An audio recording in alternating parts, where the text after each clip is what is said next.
start to read with me. It's so much fun and you'll agree that it's easy when you start to read with me. Read along with the words I say. Keep on trying, then someday you'll be reading by yourself. You can do it. First you watch and listen, then get right to it and say the words with me. Don't forget, you can read along with these stories over and over again. Start to read with me. A whole wide world of wonder is waiting when you start to read, when you start to read with me. We're gonna have a good time.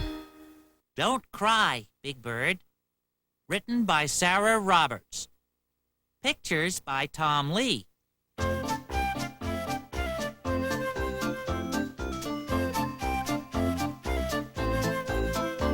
I like to play with my friends, but sometimes it is hard to play with them. Their jump ropes are too short. Their hopscotch boxes are too small. Hide-and-seek hiding places are too little.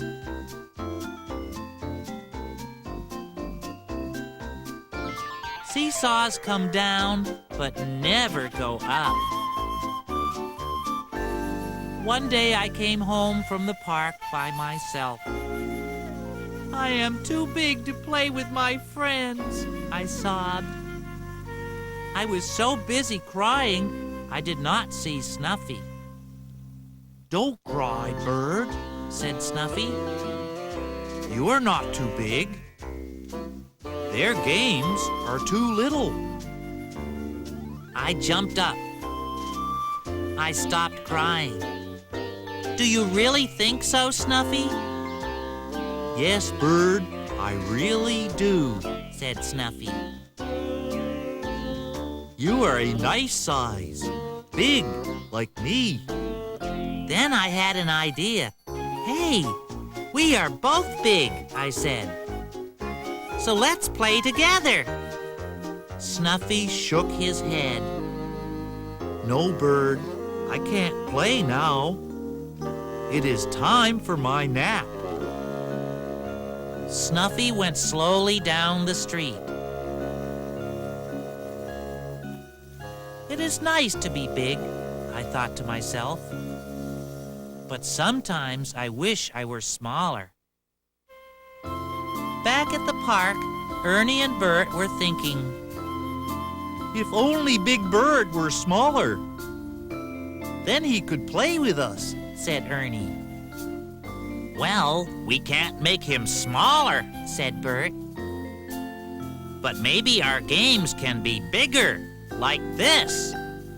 Then he tied 2 jump ropes together. Grover came to get me. We have a big surprise for you, said Grover. When I got to the park, I saw Ernie and Bert. They were turning the big rope. Jump, Big Bird, they said. I jumped. The rope went over my head. Hooray for Big Bird, they said. Everyone had a turn at jumping rope. Then Betty Lou drew huge hopscotch boxes. Come on, Big Bird, hop, she said. I hopped. Then I looked down. I did it right, I said. I did not step on the lines. Hooray for me! I was really happy. Until I remembered something. I am still too big for hide and seek, I said. Then I had an idea. Hey, everybody, I shouted. I do not have to hide. I can be it. I can look for you. Everybody played hide and seek. I was it. Then we played on the seesaw. I sat on one end. All my friends sat on the other. The seesaw went up and down.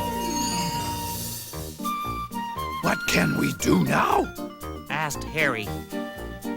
Let's fly my new kite, said Betty Lou. She held the string and ran and ran and ran. The kite began to fly. It flew higher and higher until it hit the top of a tree. Bump! The kite fell down and stuck in the tree. Oh no, cried Betty Lou. I'll never get my kite back now. I ran to Betty Lou. Don't cry, I said. I think I can help. I stood on my tiptoes. I reached high up and pulled down the kite. Here, Betty Lou, I said. Your kite is as good as new. Hooray for Big Bird! Everyone cheered. I was very happy. Now let's play my favorite game, I said. What game is that? Everyone asked. Giant steps, I said.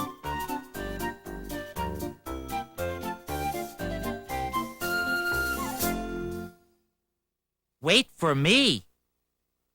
Written by Molly Cross. Pictures by Joe Matthew. Elmo and his friends lived on Sesame Street. Elmo was younger than all of his friends. Elmo was smaller than all of his friends. It was hard for him to keep up with them. Elmo could not run as fast as the others. He could not jump as far as the others. He could not play baseball at all. The bat was bigger than Elmo. One day, Ernie, Bert, Grover, and I went roller skating. Elmo went too. Suddenly, a bell rang. It was the ice cream truck. Everyone skated off to get some ice cream. Hey, Elmo cried. Wait for me! Grover skated back to Elmo. I, Grover, will help you. Hold on to my hand, he said, and off they went. Clickety-clack, lickety-split. Faster and faster they went. Then they hit a bump. Crash! They both fell down. Wah! Wah! Went Elmo. Oh, my goodness. Are you hurt? Asked Grover. I have a boo-boo on my leg, cried Elmo. Grover looked and looked. At last, he found a tiny scratch. Do not cry, said Grover. We are near my house. We can go there and wash your scratch. On the way, they saw Ernie and Bert and me. We were eating ice cream, but the ice cream truck was gone. Where were you? I asked. Helping Elmo, Grover said sadly. Ernie said, We're going to ride our bikes now. Do you want to come? Bert asked Grover. Oh, yes, said Grover. After I take care of Elmo. Grover took Elmo to his bathroom. He washed Elmo's tiny scratch. He put a tiny bandage on it. Then he said to Elmo, I am going biking now. Elmo said, Me too.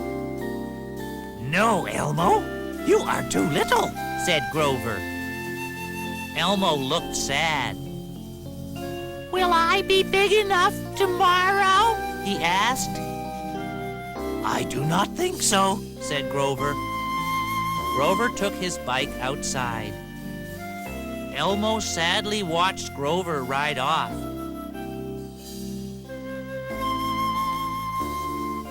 Everybody is bigger than I am, said Elmo. Everybody is faster and better at everything. Not me, said a kind voice. It was Grover's grandpa. I know how you feel, Elmo, he said. But fun things can happen when you are left behind. How would you like to go to the zoo with me? I was going to ask Grover, but he went biking. How about it, Elmo? Elmo began to smile. Yes, he said happily. Elmo and Grandpa walked to the zoo. Elmo did not have to run to keep up.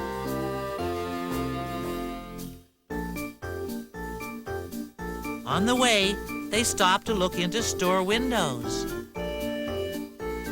They bought ice cream and listened to a band.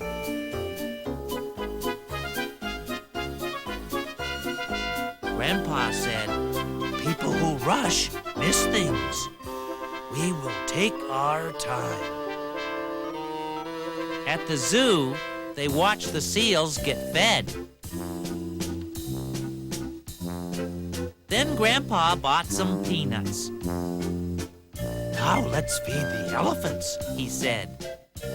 And they did. They saw all the animals.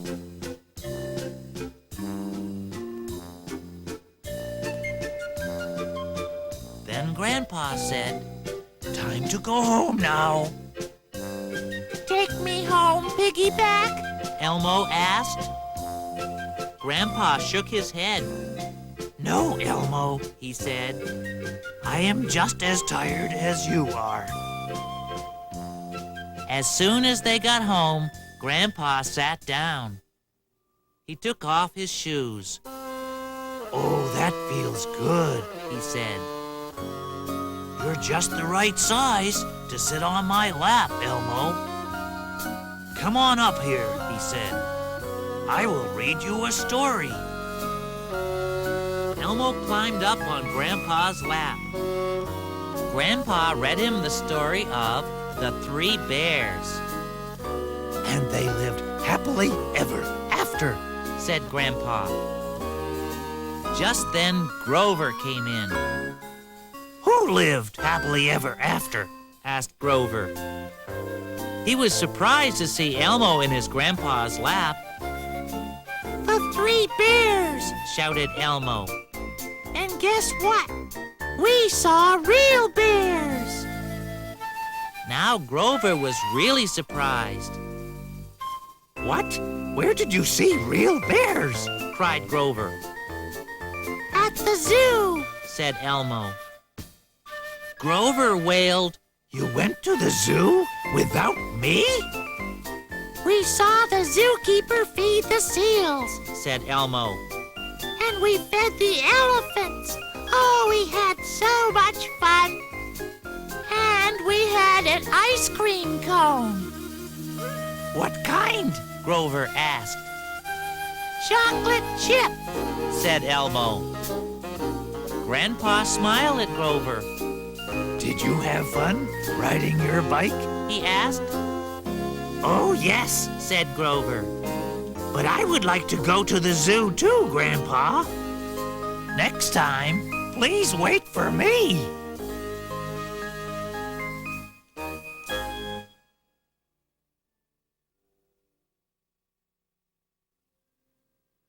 Grover and the New Kid.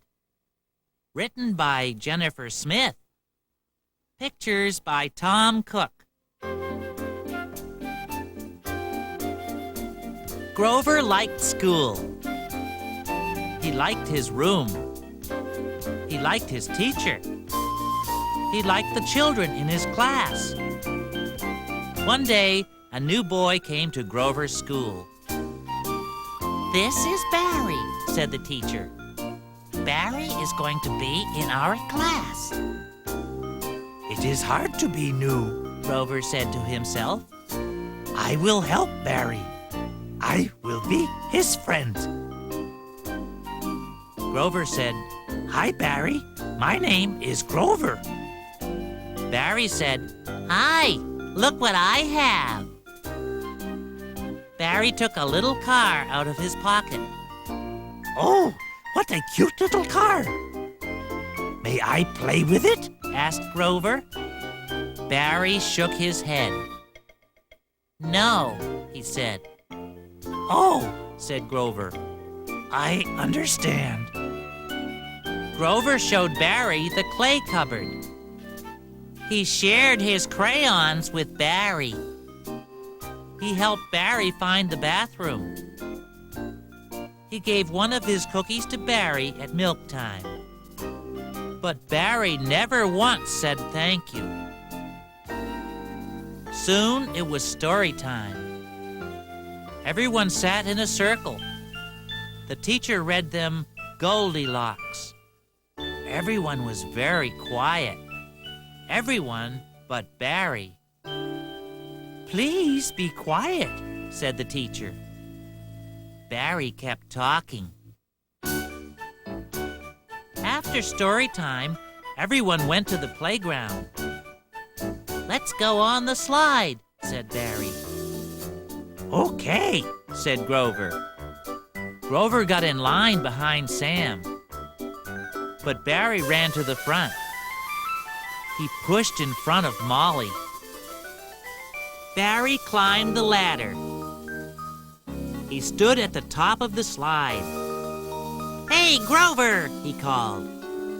"Look at me." Molly started up the ladder. Barry did not wait his turn. She said, That is not nice. Who does he think he is? Grover said, he is just new. It is hard to be the new kid. Do not be mad at him. Back inside, Grover showed Barry the wooden puzzles. There was a farm puzzle.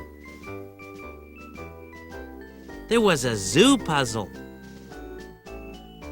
There was a circus puzzle. Truman took the farm puzzle. "I want that one," said Barry. He grabbed it from Truman.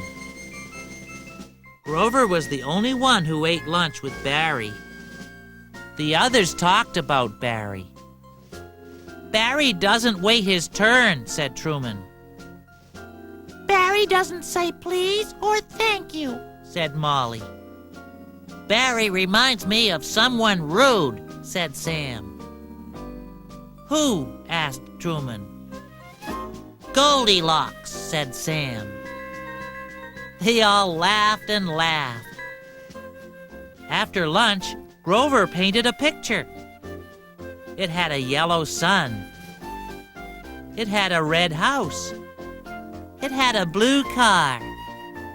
He stood back and looked at his picture. It looked good. Grover was proud of his painting. Then Barry came over. He showed Grover his painting. It was a picture of a fire truck. That is very nice, Said Grover. Do you like mine? "Your picture needs a fire truck," Barry said. He picked up a brush. He painted a fire truck next to Grover's car. I do not want that in my painting, Shouted Grover. You are not nice to anyone. And Grover walked away from Barry. Barry looked surprised. Grover sat all by himself and looked out the window. He did not want to paint anymore. He did not want to look at books. He did not want to do anything. Suddenly, a little toy car ran into Grover's foot. "Grover," Barry said shyly, "do you want to play with my car? I'm sorry about your painting. I forgot how to be nice today." I know, said Grover. He smiled. Let us play with your car together. Soon it was time to clean up. Molly washed the paintbrushes. Sam picked up the clay. Truman stacked the puzzles. Grover put away the blocks. And Barry helped everyone. Grover and Barry walked home from school together. Barry said, "I was afraid to come to school today." I know, said Grover. it is hard to be the new kid. At the corner, Grover and Barry waved goodbye. See you tomorrow, said Grover. See you tomorrow, said Barry. I am glad you are my friend.